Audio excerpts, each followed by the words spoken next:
Hi hello namaste, welcome to my YouTube channel. ಇವತ್ತು ನಾವೆಲ್ಲ ಕಲ್ಲತ್ಗಿರಿಗೆ ಹೋಗ್ತಾ ಇದ್ದೀವಿ. ಹಾಗಾಗಿನೇ ನಿಮಗಾಗಿ ಒಂದು ಪುಟ್ಟದಾದಂಥ ವಿಡಿಯೋನ ನಿಮಗೆ ತೋರಿಸ್ತಾ ಇದ್ದೀನಿ. ಕಾರಣ ಏನಪ್ಪ ಅಂತ ಅಂದರೆ, ನಮ್ಮೂರಲ್ಲಿ ಪ್ರತಿ ವರ್ಷ ಕಾರ್ತಿಕ ಮಾಸದಲ್ಲಿ ಯಲ್ಲಮ್ಮ ತಾಯಿಯವರ ಜಾತ್ರಾ ಮಹೋತ್ಸವ ನಡೆಯುತ್ತೆ.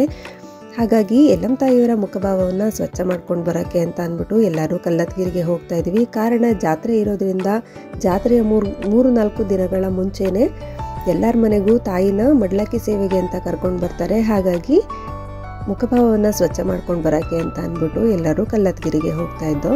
ನಾವು ಕಲ್ಲತ್ಗಿರಿನ ನೋಡಿರಲಿಲ್ಲ, ಹಾಗಾಗಿನೇ ಕಲ್ಲತ್ಗಿರಿ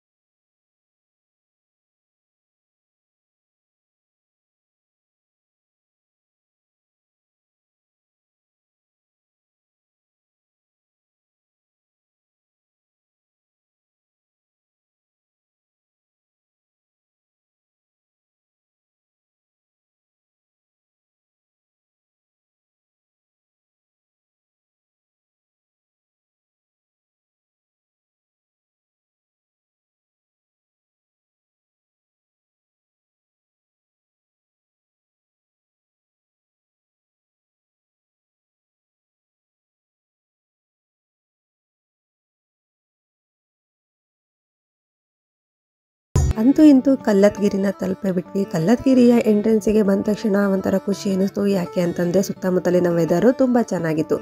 ಯಾರಾದರೂ ಕಲ್ಲತ್ಗಿರಿಗೆ ಹೋಗಿದ್ರೆ ಅದ್ರ ಬಗ್ಗೆ ಗೊತ್ತಿದ್ರೆ ಸ್ವಲ್ಪ ಕಮೆಂಟ್ ಮಾಡಿ ಹಾಗೂ ಲೈಕ್ನ ಮಾಡಿ. ನಮ್ಮ ಚಾನಲ್ನ ಸಬ್ಸ್ಕ್ರೈಬ್ ಮಾಡೋದನ್ನ ಮರಿಬೇಡಿ. ಈ ಪ್ಲೇಸಲ್ಲಿ ಹೆಚ್ಚಾಗಿ ಬರೀ ಕೋತಿಗಳೇ ಕಾಣ್ತಾ ಇದ್ವು. ಏನೇ ಕೈಯಲ್ಲಿ ಇಟ್ಕೊಂಡು ಹೋಗ್ತಾ ಇದ್ರು ಬಿಡ್ತಾ ಇರಲಿಲ್ಲ, ಎಲ್ಲನೂ ಓಡಿಸ್ಕೊಂಡೇ ಬರ್ತಾಯಿದ್ರು ಕಿತ್ಕೊಳ್ಳೋಕ್ಕೆ ಅಂತ ಅಂದ್ಬಿಟ್ಟು. ಇಲ್ಲಿ ಎಂಟ್ರೆನ್ಸ್ನಲ್ಲಿ ಮೊದಲೇ ಚೌಡಮ್ಮನವರ ದೇವಸ್ಥಾನ ಇತ್ತು, ಅಲ್ಲಿಗೂ ಸಹ ಹೋಗಿದ್ದು. ಆದರೆ ಅದೊಂದು ವಿಡಿಯೋನ ನಾನು ಇದಕ್ಕೆ ಸೇರ್ಸೋಕ್ಕಾಗಲಿಲ್ಲ.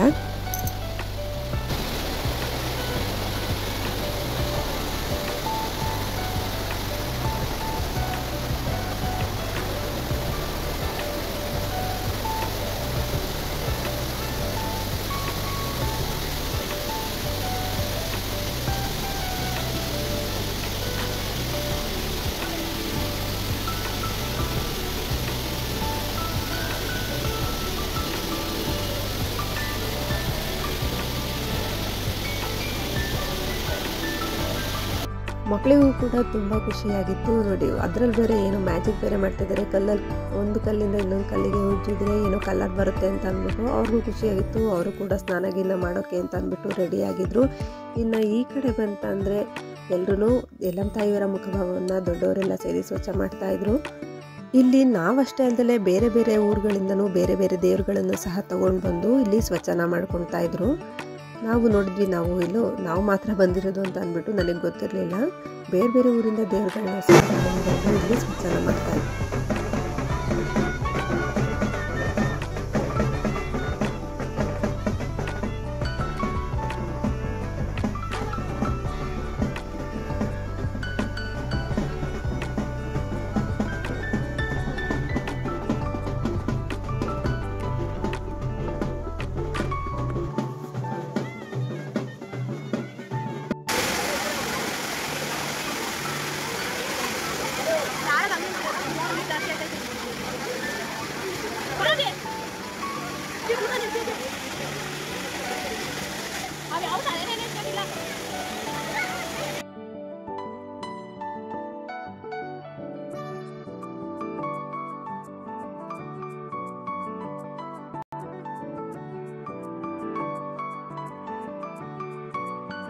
ಕಡಿಮೆ ಅಂದರೆ ಒಂದು 40 ವರ್ಷದಿಂದ ಈ ಜಾತ್ರೆನ ಮಾಡ್ಕೊಂಡು ಬರ್ತಾ ಇದ್ದಾರೆ. ಅವಾಗೆಲ್ಲ ಸ್ವಲ್ಪ ಸಿಂಪಲ್ಲಾಗಿ ನಡೀತಾ ಇತ್ತು. ಈಗ ತುಂಬ ಗ್ರ್ಯಾಂಡಾಗಿ ಅದ್ದೂರಿಯಾಗಿ ಜಾತ್ರೆನ ನಡೆಸ್ಕೊಂಡು ಬರ್ತಾ ಇದ್ದಾರೆ. ಪ್ರತಿ ವರ್ಷ ಕಾರ್ತಿಕ ಮಾಸದ ಕೊನೆಯ ಸೋಮವಾರದಲ್ಲಿ ಜಾತ್ರೆನ ಮಾಡ್ತಾರೆ.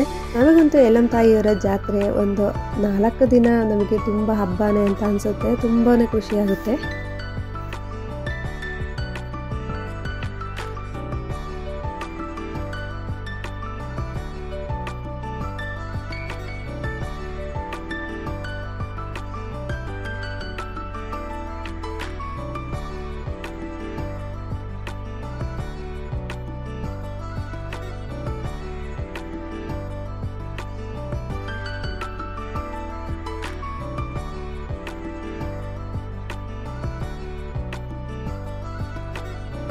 ಇನ್ನು ಎಲ್ಲರೂ ಸೇರಿ ಮುಖಭಾವವನ್ನು ಸ್ವಚ್ಛ ಮಾಡ್ತಾಯಿದ್ರು. ನಾವು ಮೇಲ್ಗಡೆ ಎಲ್ಲ ನೋಡಿರಲಿಲ್ಲ, ಹಾಗಾಗಿನೇ ಬೆಟ್ಟದ ಮೇಲೂ ಸಹ ಹೋದ್ವಿ. ಬೆಟ್ಟದ ಮೇಲೆ ಹೇಗೆ ಕಾಣುತ್ತೆ ಅಂತ ನಿಮಗೆ ಒಂದು ವ್ಯೂನ ತೋರಿಸ್ತಾ ಇದ್ದೀನಿ. ಇದು ನೀರು ಎಲ್ಲಿಂದ ಬರುತ್ತೆ ಅಂತ ಗೊತ್ತಿಲ್ಲ, ನಿಮ್ಗೇನಾದ್ರು ಗೊತ್ತಿದ್ರೆ ಕಮೆಂಟ್ನ ಮಾಡಿ.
ಅಲಂಕಾರ ಎಲ್ಲ ಮುಗಿಸಾದ್ಮೇಲೆ ಇನ್ನು ದೇವ್ರ ದರ್ಶನ ಮಾಡಿಕೊಂಡು ನಾವು ಕೂಡ ಹೊರಟ್ವಿ. ನೋಡ್ತಾ ಇರ್ಬೋದು ವಿಡಿಯೋ ಅಂತೂ ದೇವರಂತೂ ತುಂಬ ಚೆನ್ನಾಗಿ ಕುಣಿತಾಯಿತ್ತು. ನಮಗಂತೂ ತುಂಬ ಖುಷಿ ಆಯಿತು, ಯಾವತ್ತೂ ಬಂದಿರಲಿಲ್ಲ ಅಲ್ವಾ, ಹಾಗಾಗಿನೇ ತುಂಬ ಖುಷಿ ಆಯಿತು. ಈಗ ಅಲಂಕಾರ ಎಲ್ಲ ಮುಗಿಸ್ಕೊಂಡು ದೇವ್ರ ಪೂಜೆನೂ ಸಹ ಮುಗಿಸ್ಕೊಂಡು ಎಲ್ಲರೂ ಬಸ್ ಹತ್ರ ಹೊರಡ್ತಾ ಇದ್ವಿ. ಇನ್ನು ಅಲ್ಲೇ ಎಲ್ಲ ಅಡುಗೆ ಮಾಡಿದ್ರು, ಅಲ್ಲೇ ಊಟ ಮಾಡ್ಕೊಂಡು ಹೊರಡೋಣ ಅಂತ ಅಂದ್ಬಿಟ್ಟು ಹೊರಡ್ತಾ ಇದ್ವಿ.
ಇನ್ನು ಗುರುವಾರ ಶುಕ್ರವಾರನೂ ಸಹ ದೇವ್ರನ್ನ ಮಡ್ಲಕ್ಕಿ ಸೇವೆಗೆ ಅಂತ ಅಂದ್ಬಿಟ್ಟು ಎಲ್ಲರ ಮನೆಗೂ ಕರ್ಕೊಂಡು ಬರ್ತಾರೆ.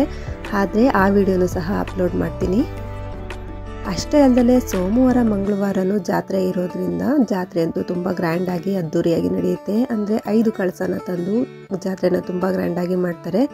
ಎಲ್ಲರೂ ಕೂಡ ನಮ್ಮೂರ ಜಾತ್ರೆಗೆ ಬನ್ನಿ. ನಾವುಗಳು ದರ್ಶನ ಮುಗಿಸಿ ಪೂಜೆ ಎಲ್ಲ ಮುಗಿಸ್ಕೊಂಡು ಬರೋಷ್ಟರಲ್ಲಿ ಗಂಡಸರೆಲ್ಲ ಸೇರಿಕೊಂಡು ಅಡುಗೆ ಎಲ್ಲ ಮಾಡಿದರು. ಅಂದರೆ ಸ್ವಲ್ಪ ಭಟ್ರನ್ನು ಸಹ ಕರ್ಕೊಂಡು ಹೋಗಿದ್ರು. ಹಾಗಾಗಿನೇ ಪಲಾವು, ಮೊಸರು ಗೊಜ್ಜು ಹಾಗೂ ಮೆಣಸಿನ್ಕಾಯಿ ಬಜ್ಜಿನೆಲ್ಲ ಮಾಡಿದರು.